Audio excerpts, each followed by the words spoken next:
Police ಮತ್ತು ಸಾರ್ವಜನಿಕರ ಅವರ ಕನೆಕ್ಷನಲ್ಲಿ ಇವತ್ತಿಗೂ ಒಂದು ವ್ಯಾಕ್ಯೂಮ್ ಇದೆ ಸರ್. ಇವತ್ತಿಗೂ ಒಂದು ಗ್ಯಾಪ್ ಇದೆ.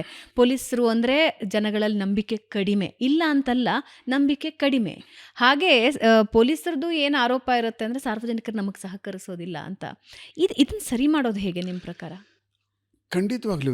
ಯಾಕೆ ನಾವು ಸಾರ್ವಜನಿಕರಿಂದ ನಾವು ಎಷ್ಟೇ ಅವ್ರ ಹತ್ರ ಹೋಗಬೇಕು ಅಂತ ಪ್ರಯತ್ನ ಪಟ್ಟರು, ನಾವು ಅವ್ರನ್ನ ನಮ್ಮ ಜೊತೆ ಕಮ್ಯುನಿಟಿ ಪೊಲೀಸಿಂಗ್ ಸೇರಿಸ್ಕೋಬೇಕು ಅಂದರು ಯಾಕೆ ದೂರ ಹೋಗ್ತಾರೆ ಅಂತಂದರೆ ನಮ್ಮ ಮೇಲೆ ಅವ್ರಿಗೆ ಅಪನಂಬಿಕೆಗಳು ಬಂದ್ಬಿಟ್ಟಿದೆ. ಯಾಕೆಂದರೆ ಅವ್ರು ಭಾಳ ಹತ್ತಿರದಲ್ಲಿ ನೋಡ್ತಾರೆ ನಮ್ಮನ್ನ ಆ್ಯಕ್ಟಿವಿಟೀಸ್ಗಳು, ನಮ್ಮ ಕೆಲಸಗಳು, ನಾವು ಯಾರ ಜೊತೆ ಸೇರ್ತೀವಿ, ಯಾರ ಜೊತೆ ಮಾತಾಡ್ತೀವಿ, ಯಾರ ಜೊತೆ ಊಟ ಮಾಡ್ತೀವಿ, ಬೆಳಿಗ್ಗೆ ಯಾರ ಜೊತೆ ಹೋಗ್ತೀವಿ, ನಾವು ಯಾರಿಗೆ ಪ್ರಿಫರೆನ್ಸ್ ಕೊಡ್ತೀವಿ ಹೋದ್ರಾಗ, ಯಾರ ಮಾತು ಕೇಳ್ತೀವಿ ಅನ್ನುವಂಥದ್ದು ಸೊಸೈಟಿಗೆ ಪೂರ್ಣ ಪ್ರಮಾಣದಲ್ಲಿ ಗೊತ್ತಾಗ್ಬಿಟ್ಟಿದೆ. ಅದು ಕೆಲವಷ್ಟು ಜನ ಇದ್ದಾರೆ, ದೇ ಆರ್ ಆಲ್ ಅವ್ರು ಪೊಲೀಸ್ನ ಮಾಡಿಸ್ಕೊಳ್ತಾರೆ, ಪೊಲೀಸ್ ಮನೆ ಹತ್ರಕ್ಕೆ ಹೋಗೋ ಥರ ಮಾಡ್ಕೊಳ್ತಾರೆ, ಪೊಲೀಸ್ನ ಹೆಂಗೆ ಬಳಸ್ಕೋಬೇಕು ಅನ್ನುವಂಥ ಶಕ್ತಿ ಅವರಲ್ಲಿರ್ತದೆ, ಬಳಸ್ಕೊಳ್ತಾರೆ ಕುಂತ ಕಡೆನೆ.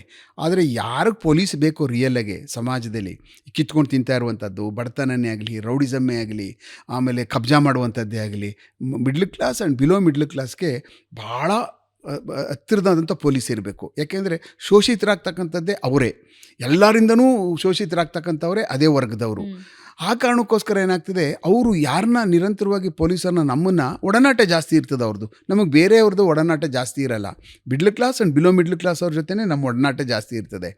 ಅಲ್ಲೇ ನಡೆಯುವಂಥ ಅಪರಾಧಗಳು, ಅಲ್ಲೇ ಘಟನೆಗಳು ನಡೀತಕ್ಕಂಥದ್ದು ಅಲ್ಲೇ, ಆಮೇಲೆ ಎಲ್ಲ ಇಶ್ಯೂಗಳು ರೇಸ್ ಆಗ್ತಕ್ಕಂಥದ್ದು ಅದೇ ಜಾಗಗಳಲ್ಲಾದ್ದರಿಂದ ನಮಗೂ ಅವ್ರಿಗೂ ನಿರಂತರವಾದಂಥ ಸಂಪರ್ಕಗಳಿರ್ತವೆ. ಇಂಥದ್ರ ಮಧ್ಯೆ ಏನಾಗ್ತದೆ, ಪೊಲೀಸ್ ಅಧಿಕಾರಿಗಳು, ನಾನು ಕೆಲಸ ಮಾಡಬೇಕಾದಾಗೇನು, ನಾನು ಅಪ್ಪ ಇವನು ನೋಡ್ಕೊಳ್ತಾರೆ, ಇವನು ಹೆಂಗೆ, ಇವನು ಮೀಟ್ರ್ ಇದೆಯಾ ಫಸ್ಟ್ ತಿಳ್ಕೊಳ್ತಾರೆ, ಇವನು ದಕ್ಷನಾ, ಇವನಿಗೆ ಯಾರ್ಯಾರು ಕಾಂಟ್ಯಾಕ್ಟ್ ಇದೆ, ಇವನು ಹೆಂಗೆ ಬಂದ ಇಲ್ಲಿಗೆ ಅಂತ ಅನ್ನುವಂಥದ್ದನ್ನ ಸೊಸೈಟಿ ನೋಸ್ ಇಟ್. ಸೊಸೈಟಿಗೆ ಗೊತ್ತಾಗ್ಬಿಡ್ತದೆ. ಇವನು ಬಂದ ತಕ್ಷಣವೇ ಒಂದು ವಾರಕ್ಕೆ ಇಡೀ ಏರಿಯಾ ಗೊತ್ತಾಗ್ಬಿಡ್ತದೆ, ಇಂಥ MLA ಇವರೇ ಅಂತ ಹಾಕಿಸ್ಕೊಂಡಿದ್ದು. ಆಗಲೇ ಹೇಳ್ಕೊಳ್ಳೋಕೆ ಶುರು ಮಾಡ್ಬಿಡ್ತಾರೆ ಅಲ್ಲಿರುವಂಥ ಚೋಟಾ ಮೋಟಾ ಅವರು ಇವರು ಇದ್ದಾರೆ ನೋಡಿ, ಕಾರ್ಪೊರೇಟರ್ಗಳವರೇ ನಾನೇ ಹಾಕ್ಸ್ಕೊಂಡಿದ್ದು, ನಾವು ಸಾಹೇಬ್ರಿಗೆ ಹೇಳಿ ನಾವೇ ಹಾಕ್ಸ್ಕೊಂಡಿದ್ವಿ, ಏನಾರು ಇದ್ರೆ ಹೇಳಿ ಪೊಲೀಸ್ ಸ್ಟೇಷನಲ್ಲಿ ನಾನು ಮಾಡಿಸ್ಕೊಡ್ತೀನಿ, ತೊಂದರೆ ಏನಿಲ್ಲ ಅಂತ ಹೇಳುವಂಥದ್ದು. ಒಂದು ವಾರದಲ್ಲಿ ಈ ಗುಂಡೊಡೆದ್ರೆ ಪಕ್ಷಿಗಳು ಆರೋಗ್ಬಿಡ್ತಾವೆ ನೋಡಿ ಮರ್ಕೆ, ಆ ಥರ ಪ್ರಚಾರ ಆಗ್ಬಿಡ್ತದೆ ಆ ಲೆವೆಲಲ್ಲಿ. ಆ ಪ್ರಚಾರ ಆದ ತಕ್ಷಣ ಏನಾಗುತ್ತೆ, ನಮ್ಮ ಮೇಲಿರ್ತಕ್ಕಂಥ ಕಾನ್ಫಿಡೆನ್ಸು ಪೊಲೀಸವ್ರ ಹತ್ರ ಏನು ಬಿಲ್ಟ್ ಆಗಬೇಕಾಗಿತ್ತಲ್ಲ, ಅದಕ್ಕೆ ಒಂದೇ ಸಾರಿ ಗುಂಡೊಡ್ದಂಗೆ ಆಗ್ಬಿಡುತ್ತೆ. ಯಾರು ನಮ್ಮ ಹತ್ರ ಬರಲ್ಲ, ನಮ್ಮ ಹತ್ರ ನೇರಕ್ಕೆ ಬರಲ್ರು, ಅಲ್ಲಿ ಹೋಗ್ತಾರೆ, ಅವನ ಹತ್ರ ಒಂದು ಚಾನಲೈಸ್ ಕ್ರಿಯೇಟ್ ಮಾಡ್ಕೊಬಿಡ್ತಾನೆ. ಅವನು ಅಲ್ಲಿ ಸ್ಕ್ರೂಟ್ನಿ ಮಾಡಿ ಅದರಿಂದ ಏನು ಲಾಭ ಎಷ್ಟು ನಷ್ಟ ಎಷ್ಟು ಅಂತ ತೂಕ ಹಾಕಿ ಅಲ್ಲಿ ಏನು ಮಾಡಬೇಕು ಅಂತೇಳಿ ಅವನು ಅಲ್ಲಿಂದ ಪೊಲೀಸ್ ಸ್ಟೇಷನ್ಗೆ ಕರ್ಕೊಂಡು ಬಂದು ನಮ್ಮ ಹತ್ರ ಇಲ್ಲಿ ಅವನು ನಮ್ಮ ಹತ್ರ ಬಿಟ್ಟು ಅವನಿಗೆ ಯಾವ ಥರ ಬೇಕೋ ಆ ಥರ ಮಾಡಿಸ್ಕೊಳ್ಳುವಂಥದ್ದು ಕೆಲಸ ಪ್ರಾರಂಭ ಮಾಡಿಬಿಡ್ತಾರೆ. ಇದು ಎಲ್ಲ ಪೊಲೀಸ್ ಠಾಣೆಗಳಿಂದಲೂ ಸಹ ಹಿಂದೆನೂ ಇತ್ತು, ಇವಾಗಲೂ ಇದೆ, ಮುಂದೆನೂ ಇರ್ತದೆ. ಯಾಕೆ ಅಂದರೆ ಆ ಪೊಲೀಸ್ ಸ್ಟೇಷನ್ಗೆ ಬರ್ತಕ್ಕಂಥವರು ನಮ್ಮ ಅಧಿಕಾರಿ ವರ್ಗಗಳು ನಮ್ಮನ್ನು ಕರ್ಕೊಬಂದು ಹಾಕಿದ್ರೆ ಅದು ಬೇರೆ ವಿಚಾರ. ನೀನು ಹಾಕ್ತಾಯಿದ್ದೀನಿ ಇಲ್ಲಿಗೆ, you are capable to do all those things, but you should do proper work, ಕರೆಕ್ಟಾಗಿ ಮಾಡಬೇಕು ಕೆಲಸನ. ನೀನು ತೊಗೊಂಡು ಬಂದಿದ್ದೀನಿ, ನೀನು ಒಳ್ಳೆ ಕೆಲಸ ಅಂತ ತಂದಿದ್ದೀನಿ ನಾನು ನಿನಗೆ ಅನ್ನುವಂಥ ಇದೇ ಹೊಟ್ಟೋಗ್ಬಿಟ್ಟಿದೆ. ಈಗ ನಮ್ಮ ಕಮಿಷನರ್ಗೆ ಪೊಲೀಸ್ ಹಿಸ್ಟ್ರಿಯಲ್ಲಿ ಅಂಥ ಕಮಿಷನರ್ಸ್ ಯಾರು ನೀವು ಕಂಡಂತ ನೋಡಿ, ನಾವುಗಳು ನಂದೊಂದು ಎಕ್ಸಾಂಪಲ್ ಹೇಳಬೇಕು ಅಂದರೆ, ನಾನು 1992ನಲ್ಲಿ ಮಾದೇಪುರಕ್ಕೆ ಹೋಗ್ತೀನಿ. ಆವಾಗ ಕೆಂಪಯ್ಯ ಅಂತ ಇದ್ರು ಅವರು, ನಮ್ಗೆ ಈಸ್ಟ್ DCP. ನಾನು ಅಲ್ಲೇ ಪ್ರೊಬೇಷನರಿ ಇದ್ದೆ ಆ ಮಾದೇಪುರ ಪೊಲೀಸ್ ಸ್ಟೇಷನ್ಲಿ. 91ಗೆ ಅಲ್ಲಿಗೆ ಹೋದೆ. ಆವಾಗ ನಾನು ಪ್ರೊಬೇಷನರಿ ಇದ್ದಾಗ ಏನು ಮಾಡಿದ್ರು ಅವರು, ನೀನು ಇಲ್ಲೇ ಪೋಸ್ಟಿಂಗ್ ಮಾಡ್ತೀನಿ ನಾನು, ನೀನು ಇಲ್ಲೇ ಇದ್ಬಿಡು ಸಬ್ ಇನ್ಸ್ಪೆಕ್ಟರ್, ಇಲ್ಲಿ ಭಾಳ ಜಾಸ್ತಿ ಅವಳಿ ಕಳ್ಳಬಟ್ಟಿ ಮತ್ತು ಅವ್ರದ್ದೆಲ್ಲ ಭಾಳ ಅವಳಿ ಇದೆ ಇಲ್ಲಿ, ಈಗ ಕಾಡುಗೋಡಿ ಮತ್ತು ಭಾಗದವ್ರದ್ದೆಲ್ಲ ತಲೆನೋವಾಗಿದೆ, ಡಕಾತಿಗಳಾಗ್ತವೆ ಅಂತ ನೇರಕ್ಕೆ ಹೇಳ್ಬಿಟ್ಟು, ನಮ್ಮ ಪೋಸ್ಟಿಂಗೇ ಕೊಟ್ಟಿಲ್ಲ, ಮೊದಲೇ ಹೇಳ್ಬಿಟ್ರು ಅವರು. ಅಂದರೆ ಆ ತಾಕತ್ತು ಅವಾಗ DCP ಅವರೇ ಉಳಿಸ್ಕೊಂಡಿದ್ರು. ಅಂದರೆ ಒಬ್ಬ IPS officer deputy commissioner of ಪೊಲೀಸ್ಗೆ ಆ ಶಕ್ತಿ ಅವಾಗಲೂ ಇಟ್ಕೊಂಡಿದ್ರಲ್ಲ. ಈಗ ಜಾಯಿಂಟ್ ಕಮಿಷನರ್ಗಳಿದ್ದಾರೆ, ಅದ್ರ ಮೇಲೆ ಕಮಿಷನರ್ಗಳಿದ್ದಾರೆ, ಅದ್ರ ಮೇಲೆ DG ಮತ್ತು ADG ಅಡ್ಮಿನ್ ಇದ್ದಾರೆ, ಅದಾದಮೇಲೆ DG ಇದ್ದಾರೆ. ಅದು ಯಾಕೆ ಈ ಸರ್ಕಾರಗಳು ಈ ಥರ ಇವ್ರಿಗೆ ಇದನ್ನು ಕೊಡಬಾರ್ದು ಅಂತ ಯಾರು ತೀರ್ಮಾನ ಮಾಡಿಕೊಂಡ್ರು, ಯಾಕೆ ಮಾಡಿಕೊಂಡ್ರು ಅಂತ ನನ್ನ ಲೆಕ್ಕದಲ್ಲಿ ಯಕ್ಷ ಪ್ರಶ್ನೆ. ಅವ್ರಿಗೆ ಬೇಡವಾದದ್ದು ಅವ್ರಿಗೆ.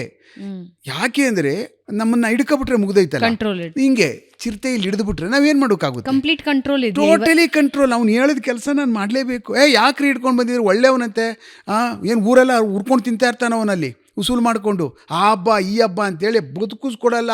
ಆ ಬೇಕ್ರಿ ಅಂಗಡಿಗಳನ್ನ ಅವ್ರನ್ನ 5,000 ಕೊಡು 10,000 ಕೊಡು, ನಾವು ಅದು ಅಣ್ಣಮ್ಮ ಈ ಅಮ್ಮ ಕಬಕ್ಕ ಆ ಕಬ್ಬಮ್ಮ ಈ ರಾಮಮ್ಮ ತಿಮ್ಮಮ್ಮ ಜಾತ್ರೆ ಮಾಡಬೇಕು ಅಂತೇಳಿ ಅವ್ರು ಬದುಕಿಸ್ಕೊಡಲ್ರು ಏರಿಯಾದಲ್ಲಿ. ಅವ್ರಿಗೆ ಎತ್ಕೊಬಂದು ಸರಿಯಾಗಿ ತಗೊಂಡು ಬಂದು ನಟ್ಟು ಬೋಲ್ಟ್ ಬಿಚ್ಚಿ ರಿಪೇರಿ ಮಾಡೋಣ ಅನ್ನುವಂಥ ಶಕ್ತಿ ಎಲ್ಲಿರ್ತದೆ ಪೊಲೀಸ್ಗೆ? ನಿಂಗೇನು ಮಾಡೋಕ್ಕೇನು ಕೆಲಸ ಇಲ್ಲ, ನಮ್ಮ ಹುಡುಗರೆಲ್ಲ ಏನು ಎದುರಿಸ್ತಾ ಇದೆಯಂತಲ್ಲ ಅಂತ ತಕ್ಷಣ ಪುಷ್ಪಟಾಕಿ ಕೂತ್ಕೊಂಡ್ಬಿಡ್ತಾನೆ ಇವನು. ಏನೂ ಮಾಡೋಕ್ಕಾಗಲ್ಲ. ಇದು ಯಾವತ್ತಿಗೆ ಸರಿ ಹೋಗ್ತದೋ ನನ್ನ ಲೆಕ್ಕದಲ್ಲಿ, ನನಗಂತೂ ಅದೊಂದು ಚಿಂತೆ. ಬೇಕಾಗಿಲ್ಲ ಇದು ಅವ್ರಿಗೆ. ಅವಾಗ ಕೇಳುವಂಥ ತಾಕತ್ತು ಇಲ್ಲ ಈಗ ಅವ್ರಿಗೆ. ಇವ್ರು ಹಾಕಿಸ್ಕೊಂಡಿರೋದಲ್ಲ, ಕೇಳೋಕ್ಕಾಗಲ್ಲ ಈಗ. ಪೊಲೀಸ್ ಡಿಪಾರ್ಟ್ಮೆಂಟ್ ಅಲ್ಲಿ ಅಂತಹ ಎರ ಇತ್ತಾ? ಪೊಲಿಟಿಷಿಯನ್ಸ್ ಬಗದೇ ಇರೋದು, ನಾನು ಅದಕ್ಕೆಲ್ಲ ಒಪ್ಪಲ್ಲ ಅನ್ನೋ ಎರ ಇತ್ತಾ? ಅಂದರೆ ನಾನು ಪ್ರಾರಂಭಿಕವಾಗಿ 1990 ಬಂದ ಕೆಂಪಯ್ಯ ಸಾಹೇಬರು ನನಗೇನು ಹಾಕಿದ್ರು ಅದು ಒಂದೇ ಒಂದು ಪೋಸ್ಟಿಂಗು ಡೈರೆಕ್ಟ್ ಅವ್ರು ನನಗೆ ಹಾಕಿರ್ತಕ್ಕಂಥದ್ದು ಪೊಲೀಸ್ ಠಾಣೆಗಳಿಗೆ. ಅದಾದಮೇಲೆ ದೇವರಾಣೆ ಯಾರೂ ಸಹ ಅಧಿಕಾರಿಗಳೇ ಆಗಲಿ ಒಬ್ಬರೂ ಪೋಸ್ಟಿಂಗ್ ಕೊಡ್ತಕ್ಕಂಥದ್ದು ನಾವು ಕೊಡ್ತೀವಿ ಅಂತ ಅನ್ನುವಂಥದ್ದು ಮಾಡಲೇ ಇಲ್ಲ, ಮಾಡೋಕ್ಕೆ ಬಿಟ್ಟು ಇಲ್ಲ ಸರ್ಕಾರಗಳು. ಪೊಲಿಟಿಷಿಯನ್ಸ್ ಥ್ರೂ ಬರಬೇಕು, ಥ್ರೂ ಒಂದು ಮಿನಿಟ್ ಹಿಡ್ಕೊಂಡು ಅವ್ರಿಗೆ ನಾವು ಅವಾಗ ಎಮ್ ಎಲ್ ಎಗಳು ಒಳ್ಳೆಯವರಿದ್ದರು ಖಂಡಿತವಾಗ್ಲೂ. ನೀವು ಬನ್ನಿ, ಅವ್ರು ಬೇಡಪ್ಪ ಅವನು ಏನೂ ತಲೆನೋವು ಮನುಷ್ಯ ಅವನು ಅಂತ ಹೇಳಿದ್ರೆ ನಾವು ಕೆಲಸ ಮಾಡ್ತಾಯಿದ್ದೀವಿ ಅಂತ ಗೊತ್ತಾದ ತಕ್ಷಣವೇ ನಮಗೊಂದು ಮಿನಿಟ್ ಕೊಡುವಂಥದ್ದು, ಕಾಯಿಸ್ದೆ ಆಯಿತು ನೀವು ಬನ್ನಿ ಹೋಗಿ ನೀವು ಪೋಸ್ಟಿಂಗ್ ತೊಗೊಳ್ಳಿ ನೀವು ಇದು ಮಾಡ್ಕೊಳ್ಳಿ ಅಂತೇಳಿ ಫಾಲೋ ಅಪ್ ಮಾಡಿ ನಮ್ಗೆ ಮಾಡಿಸುವಂಥ ಎಮ್ ಎಲ್ ಎಗಳು ನಾವು ನೋಡಿದ್ದೀವಿ. ಬಟ್ ಅಷ್ಟೇ ಖತರ್ನಾಕ್ಗಳು ಮಾಡಿಸ್ಕೊಬಿಟ್ಟಾದ ಮೇಲೆ ಗುಲಾಮಿ ಥರ ಹಿಂಗೆ ಹೋಗಿ ಸಲ್ಯೂಟ್ ಹೊಡೆದು ಬಕ್ಕೊಂಡು ಈ ಮಟ್ಟ ಮಾಡೋಂಥ ಲೀಡ್ರ್ಗಳನ್ನೂ ನಾವು ನೋಡಿದ್ದೀವಿ. ಬಟ್ ಆ ಕಾರಣಕ್ಕೆ ಅದನ್ನು ಹೋಗಬೇಕಿದು. ಯಾರು ಹೋಗಿಸ್ತಾರೋ ಅದು ಯಾರು ಮಹಾನ್ ದೊಡ್ಡ ವ್ಯಕ್ತಿ ಅಂದ್ರೆ ನನ್ನ ಲೆಕ್ಕದಲ್ಲಿ ಒಬ್ಬ ಚೀಫ್ ಮಿನಿಸ್ಟರ್ ಅನ್ನುವಂಥವ್ರು ಇದಕ್ಕೊಂದು ಕಡಿವಾಣ ಹಾಕೋದಕ್ಕೆ ಶಕ್ತಿ ಇದೆ. ಯಾಕೆಂದ್ರೆ ಓಪನಾಗಿ ಹೇಳ್ತಾರೆ ನೋಡಿ, ನಾನೊಬ್ಬ ಎಮ್ ಎಲ್ ಎ, ನನ್ನ ಕೈಯಲ್ಲಿ ಒಬ್ಬ ಸಬ್ ಇನ್ಸ್ಪೆಕ್ಟರ್ ಹಾಕ್ಸ್ಕೊಳ್ಳೋಕೆ ನನ್ನ ಕೈಯಲ್ಲಿ ಶಕ್ತಿ ಇಲ್ದಂಗೆ ಆಗೋಗ್ಬಿಟ್ಟಿದೆ, ಆ ಥರ ಮಾಡಿಬಿಟ್ಟಿದ್ದಾರೆ ಎನ್ನುವಂಥ ಗೋಳು ಇಟ್ಕೊಂಡು ಟಿ ವಿಗಳಲ್ಲಿ ಹೇಳುವಂಥ ಎಮ್ ಎಲ್ ಎಗಳು ನೋಡಿದ್ದೀವಿ ನಾವು. ಈ ಪರಿಸ್ಥಿತಿಗೆ ಬಂದುಬಿಟ್ಟಾಗ ಇಂಥ ವೇದನೆಗಳನ್ನು ಸಾರ್ವಜನಿಕವಾಗಿ ಹೇಳ್ಕೊಳ್ಳೋಕೆ ಬಂದಾಗ ಇನ್ಯಾನ ನಾವು ಏನು ಹೇಳಿ ಏನು ಪ್ರಯೋಜನ ಹೇಳಿ? ಆ ಕಾರಣಕ್ಕೆ ಪೊಲೀಸ್ಗೂ ಇವ್ರಿಗೂ ಏನು ಸಂಬಂಧ? ಬಿಟ್ಟು ಹಾಕಬೇಕು. ನೀವು ಮಾಡಿ ನಿಮ್ಮ ಕೆಲಸನ ಅಂದರೆ ರಾಮರಾಜ್ಯ ಮಾಡಿಬಿಡ್ತೀವಿ ಪೊಲೀಸ್ನವರು ಒಂದು ದಿವಸಕ್ಕೆ. ಪೊಲೀಸ್ ಇಲಾಖೆಯ ಪ್ರತಿ ಸಿಬ್ಬಂದಿಗೂ ಆಗಬೇಕಾಗಿರೋ ಏಕೈಕ ಕೆಲಸ ಒಂದು ಇಂಥ ಕೆಲಸ ಒಂದು ಆಗಲೇಬೇಕು ನಮ್ಮ ಡಿಪಾರ್ಟ್ಮೆಂಟ್ಗೆ ಅಂತ ಯಾವ್ದು ಅನಿಸಿದೆ? ನಮ್ಮ ಪೊಲೀಸ್ ಅವ್ರಿಗೆ ಬಹಳ ಕಡಿಮೆ ಸಂಬಳ ಇರ್ತದೆ, ತುಂಬ ಕಡಿಮೆ ಸಂಬಳಗಳು. ಈಗ ಸ್ವಲ್ಪ ಏನೋ ಮಾಡಿರ್ತಾರೆ, ಬದುಕಕ್ಕಷ್ಟೇ. ಊಟ ಮಾಡ್ಬೋದು, ಮಕ್ಕಳಿಗೆ ಏನಾದರೂ ಇದ್ದರೆ ಒಂಚೂರು ಸಣ್ಣ ಪುಟ್ಟ ಬಟ್ಟೆಗಳು ಹೊಲಿಸ್ಬೋದು. ಅದು ಒಳ್ಳೆಯ ಸ್ಕೂಲ್ಗಳಲ್ಲೂ ಸೇರ್ಸೋಕ್ಕಾಗದೇ ಇರ್ತಕ್ಕಂಥ ಕೆಲಸ ಮಾಡ್ತಕ್ಕಂಥ ಸಿಬ್ಬಂದಿನೇ 90% ಇರ್ತಕ್ಕಂಥವ್ರು, ಸಮಾಜದಲ್ಲಿರ್ತಕ್ಕಂಥವರೇ ಅವರು. ಅದನ್ನೆಲ್ಲನೂ ಅಂದರೆ ಮಾಡಿ ಸರ್ಕಾರದ ಲೆವೆಲಲ್ಲಿ ಇವ್ರಿಗೆ ಅಟ್ಲೀಸ್ಟು ಇಲ್ಲಿ ಬಂದಿದ್ದಾರೆ, ವಾಸ ಮಾಡ್ತಾಯಿದ್ದಾರೆ, ಅವ್ರ ಜೀವನದಲ್ಲಿ ಅವ್ರ ಮನೆಯೇ ಕಟ್ಕೋಕ್ಕಾಗಲ್ಲ, ಅವ್ರು ಎಲ್ಲೂ ಸೈಟು ತೊಗೊಳಕ್ಕಾಗಲ್ಲ, ಏನೂ ಮಾಡೋಕ್ಕಾಗಲ್ಲ. ಆ ಥರ ಒಂದು ಇನ್ಫ್ರಾಸ್ಟ್ರಕ್ಚರ್ ಡೆವಲಪ್ ಮಾಡಿ ಆ ಥರದವ್ರು ಪೊಲೀಸವ್ರಿಗೆ ಒಂದು ಹೌಸಿಂಗು ಎಲ್ಲರೂ ನಾವು ಮಾಡಿಕೊಡ್ತೀವಿ, ದೊಡ್ಡ ಹೌಸಿಂಗ್ ಮಾಡಬೇಕು, ಮಲ್ಟಿ ಸ್ಟೋರ್ ಮಾಡಲಿ. ಇದೇನು ಸರ್ಕಾರ ಆ ಲೆವೆಲ್ಗೆ ಮಾಡಿಕೊಟ್ಟು ಈಗ ಮಾಡಿಕೊಡ್ತದೆ. ಈಗ ಏನು KDB ಅವ್ರು ಮಾಡಿಕೊಡ್ತಾರೆ, ಒಂದು ಕಾಲೋನಿ ಥರ ಈ ಥರ ನಿಮ್ಮ ಕಮ್ಮಿಗೆ ಈ ಥರ ನಾವು ಮಾಡಿಕೊಡ್ತೀವಿ ಮಾಡಿ ಅನ್ನುವಂಥ ಅದೊಂದು ಶೆಲ್ಟ್ರಿಂಗ್ ಏನಿದೆಯಲ್ಲ, ಅದನ್ನು ಒಂದು ಯಾರಾದರೂ ಮಾಡೋಕ್ಕೆ ಪ್ರಯತ್ನ ಪಟ್ಟರೆ ನನ್ನ ಲೆಕ್ಕ ನಮ್ಮ ಇಲಾಖೆಯಲ್ಲಿರ್ತಕ್ಕಂಥ ಕೆಳ ಸಿಬ್ಬಂದಿ ಮತ್ತು ಮಧ್ಯಮ ವರ್ಗದವ್ರಿಗೆ ದೇವರಾಗ್ಬಿಡ್ತಾರೆ ಅವರು. ಅದನ್ನು ಖಂಡಿತವಾಗ್ಲೂ ಮಾಡ್ತಾರೆ, ಯಾರಾದರೂ ಪುಣ್ಯಾತ್ಮ ಬರ್ತಾನೆ ಅಂತ ನಂಗೆ ಅನ್ನಿಸ್ತದೆ.